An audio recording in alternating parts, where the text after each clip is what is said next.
welcome back to the K Cup. I'm your host, Joe Nortrup, and John Kelly is back in the saddle this week. And we have him in here for a special episode. We're going to be discussing 3 common types of construction contracts that you may run into the industry. So the 3 contracts we're going to talk about today, we hope to clarify these a little bit for y'all and, talk about some of the pros and cons of each of these. But they're the negotiated contract, cost plus contract, and lump sum contract. So that's what's brewing this week on the K Cup. So here we go. Let's dive in, John. So we wanted to talk about these 3 types of construction contracts, and negotiated contract. I like to call that kind of like the collaboration contract because it's something that is the result of early collaboration between a project owner and a contractor. The cost plus, it's a contract that kind of lends itself to, scope not really being clear, or maybe just a real basic set of plans that don't really define everything in the project. And then lump sum, that's probably the most common contract that we see in construction, particularly in commercial and in the public space, because it's the one that the owner really prefers because they know what the final cost is going to be. And if you take it for that amount, it's your job to perform the defined scope and get it done for that amount. So maybe you could give us kind of your rundown on, I know you have a lot more intimate knowledge of these because you've been in every one of these scenarios over the years. So tell us a little bit about these. Yeah, I think today we're going to be talking about them in their simplest form, right? I mean, there's things you can do, guarantee maximums and all kind of stuff that you can add to these contracts and bonus structures and different stuff. But today we're just going to talk about them in their simplest form, just so hopefully, some owners or whoever looking to, get into contracts can understand the different types. Yeah. And so, the negotiated contract is it's a contract that we like, obviously. We can sit down with the owner, we can sit down with an end user client, and we negotiate a price that works for both sides. Yeah. At the end of the day, they do know the number. They do have a number, but it wasn't a number that's been through a bid process or just the bottom dollar amount. Yeah. It's an owner saying, look, we're willing to pay probably a little bit more than we would in a bid process to work with a contractor that we know is going to give us a good job. Yeah. And then it also allows us to build that extra money into the bid to be able to provide the value that we feel like we bring. Yeah. So that's what a negotiated contract looks like. We sit down at the table. It may be a number of times back and forth, and we try to find a happy spot for us and the end user to get their project done. Yeah. And then a cost plus structure, is actually taking the actual cost of a project and adding a percentage to it, which would essentially be the fee that we're paid as a general contractor. Yeah. And what that looks like is, just recording the actual cost of the contract. How many labor hours was spent, how much material was bought, what kind of supervision went into the project, and then adding a percentage on top of that once that's tallied. Yeah. And that's cost plus. Yeah. And then the last one is lump sum. Yeah. And lump sum is basically you take a set of plans and you give them a hard dollar number and you say, look, we're going to build your project for this amount of money. Yeah. No matter what, without some crazy changes, this is going to be your number. Yeah. And you lock in.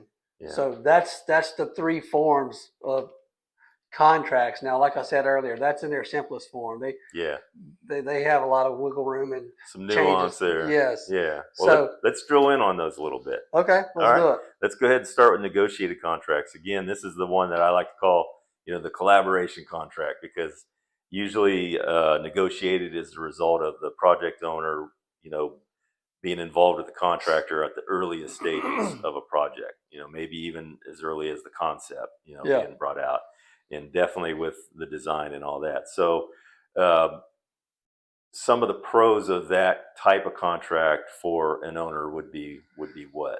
Yeah, well, I mean, I think the pro in that for the owner is that they're handpicking the contractor, and they know, whether it's based on reputation or another experience with them, that they're going to get a good job. To me, that's that's the whole point behind the negotiated contract is like I want a good quality project, and I know that I can hire this company and I can get it. So I think the biggest pro for the owner is you're hand picking a contractor, uh, and you're going to get what you're expecting. Yeah, exactly. And that kind of gets back to the whole design thing. Like, if the contractor's involved early on in the process with the owner, they're probably going to get to participate in informing the design in some manner. Even if the design is complete, they're going to get to do a review of that probably prior to construction documents or whatever, and be able to offer some insight there. So again, like what you're saying is, it may cost a little bit more in the long run, but it's more of an assurance that the project owner is going to get the project that they really want on paper. They're Yeah, going to end up with what they want, because they're not putting the dollar necessarily before the ideal outcome, I guess you could yeah, call it. yeah. So what about some cons? What would you see as some downside from the owner's perspective, for and maybe the contractor's perspective too, on a project that's it's going to be a negotiated project? Yeah, so I mean, I think the con that we would call it a con, but when you think about how we answered the pro, it may not necessarily be a con. And a con would just be that maybe they're not getting the absolute cheapest price Yeah, for this project. yeah, Uh, it's costing a little more. There's a little more money when it comes to the actual cost, hmm, but the cost of getting what you're getting, yeah, knowing that you're getting that quality, yeah, uh, outweighs the little bit of savings that you could get yeah, if you went down to the lower tier or a low bid situation. yeah, So while there is a little more money, I don't know that we can really call it more cost, because you are actually getting a value for that. yeah. Uh, so I mean, I think It's increased value. So really, how do right, you relate that to the yes, cost? Really, yeah, hard and to put a you number know, on that. typically in a negotiated situation, when you leave the table, both parties are happy. Like we're content with the money they're going to pay us to do this project, Yeah, and they're content, with the price that they landed on to have to, pay to get the project done. yeah. So to me, that's one of the tougher ones to really kind of point out pros and cons. But the things that we just mentioned are kind of where I would leave that. Yeah, one of the pros I was thinking of too is that with that negotiated contract, when you're on the same page early on like that, and you may be participating in the design phase as well as a contractor, it kind of allows for faster start times. Like, you might be able to go ahead and start doing things like demolition or site prep, because you're already on the same page. You've kind of formed a team really Right. early on. It's not this acrimonious, relationship that sometimes can occur, like in lump sum and cost plus, where everyone's on pins and needles about what the bottom dollar is going to be. It's you're basically acting like team members, so you can agree to, well, let's go ahead and dive in and get this going, and we can start with Right. this, and Well, too, even just the project, like, you know, kind of got my brain going another direction. But even just getting the project started yeah, in a negotiated contract, you're not waiting through that long bid process yeah, where maybe you go bid a contractor, you're like, wow, they're too high, so you go bid somebody else, and yeah, everybody's coming up with the same numbers, and it's more than you wanted to pay or whatever. Uh, that negotiated process, you kind of just lock in on somebody that you know and you trust. yeah, You work through the numbers as quick as possible, and then you go to work. So in a negotiated contract, you could probably get your project, or you would likely get your project to construction quicker yeah. I would than think so. than the other process. Yeah, for sure. All right. Well, that sounds good. I mean, that makes negotiated contracts look pretty attractive from, definitely from the contractor side, I think. And I would think there's some pluses there for the project owners too. Yeah, definitely. So let's go ahead and talk about the second type of contract, and that being cost plus. We know that cost plus is probably, it's typically where the actual construction costs are going to be covered, material and labor, and then the contractor is going to negotiate either a percentage, tacked onto all that cost, or, I guess you could even negotiate like a a flat fee or something. I don't know. Right. I'm hopefully you're going to clarify that for us a little bit, but uh, it's really ideal when there's a lot of variables. You just don't have a clear picture on all the the details of the project. So Right. tell us a little bit about the pros, and then we'll get into some cons of it too. Yeah. So cost plus is a little bit it's a little bit difficult for us. I mean, we're largely a management company. We don't have a lot of guys out there hanging the sheetrock or standing up the studs or anything like that. Yeah. So with us, it's when we're talking about cost plus here, a lot of times it's kind of a hybrid model almost. Yeah. It's like we're getting hard dollar numbers from a lot of our subs, Yeah. and within we're putting a cost on top of that. Yeah. With the owner or for the owner. Yeah. So it's not as clear cut as just tracking hours, tracking material. It just gets a lot harder for us to be with a subcontractor tracking their hours and their time and their material. Yeah. So the hybrid model that we kind of do is somewhat cost plus. We don't do a ton of that, but that would be the way that we do that. I think. And also, like you mentioned, it's used a lot of times in a situation where you don't really know to the extent of what something's going to take. I mean, we typically would try to throw out a budget number, like it's going to take us 4 weeks, but just work with us, and we would do it that way. Yeah. So that's where we would use it, but really kind of uncommon for us. But sounds like it would complicate like pay apps, submitting pay apps, and invoicing and things like that. And when we do it, obviously any kind of sub invoices, material invoices, our time here, whatever services we're providing as a management company, we obviously have all those invoices on the back of the pay app to show, what exactly we're billing for. Yes. But anyway, I'm not really answering your question. You asked me the pros and cons, and I'm trying to tell you how we have used it here some. Sure. But I mean, I think the pros for it is the owner is getting the actual cost of the contract or the cost of the project, plus the percentage that the general contractor puts out there. And typically they've agreed to that amount, so they're content knowing that it's going to be 10% or 15% or whatever it is. Yeah. So they are getting the actual cost plus that, we'll call it a management fee. Yeah. Plus that management fee from the general contractor. Mm-hmm. And then, I guess the con in my mind is, well, one, you have to be careful. Are people dragging this out? Are they taking a lot longer than they should? If you're not real familiar with the processes, then as an owner, you don't really know if it should take them that long. Yeah. Now, in our case, obviously, we consider ourselves, high integrity, and we're never going to let a situation like that happen. Yeah. But you hear about it all the time, so that would be a con is an owner not knowing how long something should take. Yeah. And allowing somebody to drag it out and take it a lot longer than really need be.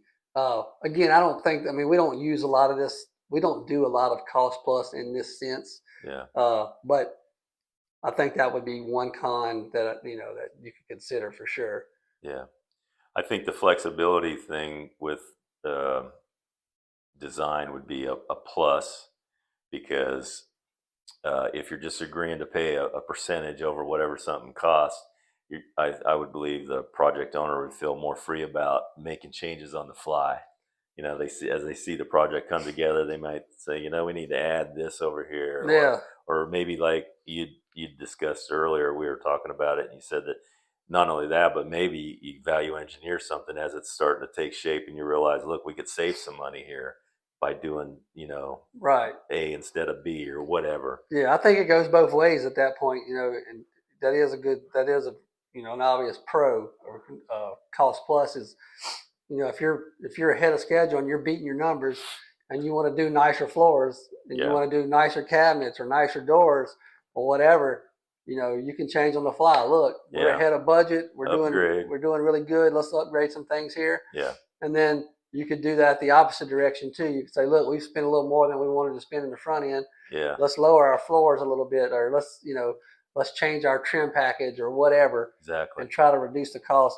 So that is a great pro actually of a cost plus is you have some flexibility to kind of move in and out because you're not locked in as you would be on a negotiated or a lump sum. Yeah. On the con side, I would think on cost plus, it would take a lot more owner involvement to, if they're not comfortable with the contractor, don't have a good relationship, I would think they'd want to be really like on top of the money, looking at the invoices, looking at the payouts very closely.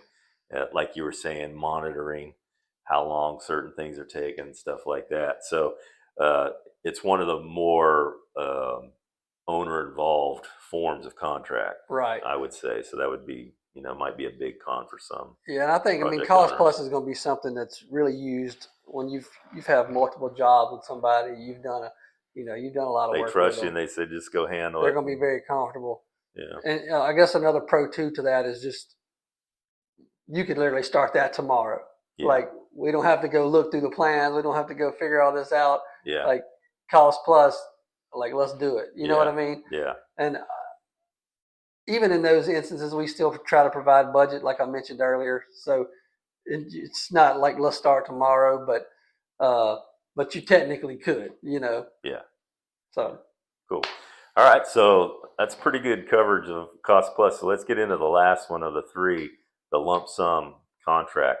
This is this is probably the most common contract you're going to see in the contracting world in construction, particularly in commercial construction. If you're in the public bid market, basically lump sum is what you're going to end up with for a contract. So let's go ahead and dive in, I guess. Let's talk about some pros of that you would see from lump sum.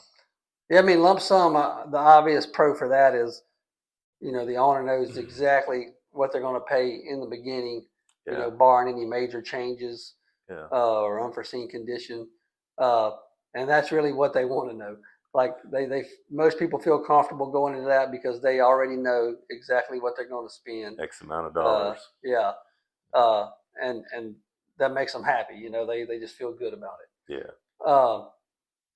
Obviously in our world, there's a few different scenarios for lump sum contracts. I mean, we do some public bid stuff, so lump sum is, you're given a number. In the public bid, you're given a number that you're going to do the project for. Yeah. But then in the public bid world, you got some very tight margins that you got to compete with. So you really kind of got to, get down there pretty low. Yes. And then we have the lump sum in the private side of things, where it's the same scenario.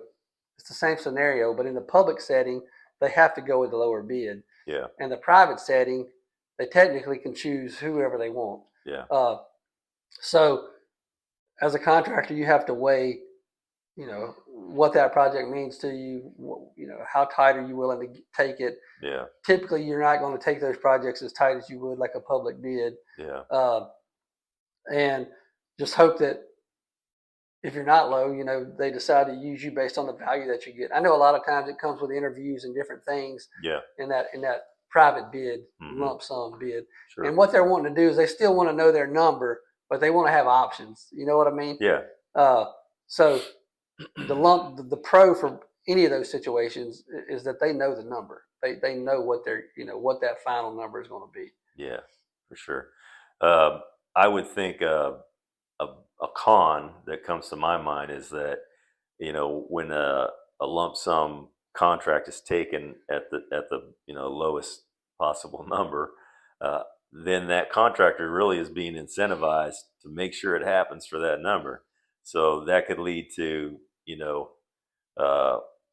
I think what they call it is schedule compression or shrinkage, but it's where you start really like cutting corners to get stuff done, and you might be switching out some materials, and and all kinds of different things could happen in that scenario where a contractor's trying to make sure they can get it done for under that whatever that lump sum amount is. So there's a little bit of that right there, and of course that's also the other side of that con is that it would require a lot more involvement on the owner or architect's Yeah. part to manage all that kind of thing. So Yeah, I agree. I think that's the biggest con with the lump sum is the owner knows what the price is, but there's no guarantee exactly what you're going to get. Depending on the contractor who you're working with, yeah, because cheaper is not always better. I mean, sometimes that's right. to make it happen for that number, you may not be able to do some of the things that would probably give you a better product. For sure. So definitely, I see that as being the major con with the lump sum number. Yeah, cool. So any closing thoughts on any of those three types of contracts? No, I mean, hopefully, Uh-huh. we're able to explain a few different contract methods and kind of Yeah, how we use them. yeah, Uh, hopefully I didn't muddy up the water too much on the cost plus. I mean, we do some cost plus, and it's just not as clear as man hours material percentage here. It's a lot of nuance in yeah. there There's a lot of for nuance in our cost plus structure. yeah, Uh, But we do use all three of them. Hopefully, we gave a clear example of how these things work, and hopefully they learn something from it. yeah. So hopefully that helped clear up the contract types. We got negotiated, which is a contract that happens through early collaboration between the project owner and the contractor. We got cost plus, which is something where if the scope's not really clearly defined, or the plans are very basic and there's a lot more detail that is going to take place in the plan, but just isn't on paper. You may want to do cost plus, and then you have lump sum, which is really the most common contract that we see in commercial construction, particularly in the public bid market. So hopefully we clarified those three, kind of give you a definition of each, the situations where they would be useful, and what some of the pros and cons are with each of those, because they definitely all have pluses and minuses associated with them, Right. like most things. So, but hey, we appreciate you coming back to the K Cup. We're glad to see you here. Come back next week. We'll have another great show for you, and we'll see you when you come back. Have a great week. Thanks. Bye. Bye. Woo. See ya. See ya.